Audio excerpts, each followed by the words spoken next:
Update: I never told my coworkers my brother was dead, but when one of them started spreading a horrific lie about him, I had no choice but to reveal the truth. So now, everything is falling apart at work, and I'm fighting to clear his name. Part 2. After my meeting with the administration manager, I started to feel a bit of relief, but the tension at work was still unbearable. Every time I walked into the office, I could feel the stares and hear the whispers. The anxiety was eating me up inside, and I found myself second-guessing everything I said or did. I knew I hadn't done anything wrong, but it felt like the entire office was watching, waiting for me to slip up. A few days passed, and I was called into another meeting with the administration. This time, the HR manager was there too. They had completed their investigation, and I was told that Kate and the 2 other girls would be suspended for a week without pay. Kate was also required to attend sensitivity training before returning to work. I could tell they wanted to show me they were taking this seriously, but I couldn't help but feel like it wasn't enough. The damage was done.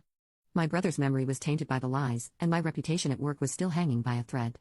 When Kate returned after her suspension, she avoided me completely. I overheard her trying to apologize to some of our coworkers, but the dynamic in the office had shifted. People were more cautious around her, and I noticed that a few colleagues who had been friendly with her before were now keeping their distance. I kept my head down and focused on my work, but the thought of leaving crossed my mind more than once. My manager and HR made it clear that they supported me, and they even offered to move me to a different team if I wanted a fresh start.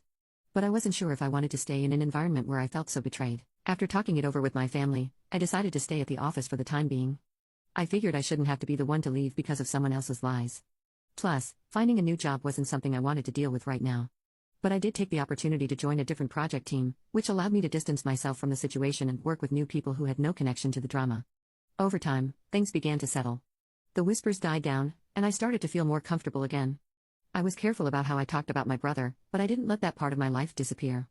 My coworkers eventually got to know the real me, and I was able to build new relationships without the shadow of the past hanging over me. Still, the experience left a mark. It taught me that no matter how careful you are, there will always be people who don't understand or who jump to the wrong conclusions. But it also showed me the importance of standing up for myself and my loved ones, even when it's uncomfortable. I learned to navigate the tricky balance between sharing enough to be understood and protecting the parts of my life that are most personal. In the end, I'm proud of how I handled everything, even if it wasn't easy. My brother's memory is still with me every day, and I know that I honored him the best way I could. If you are liking it, follow us for more stories.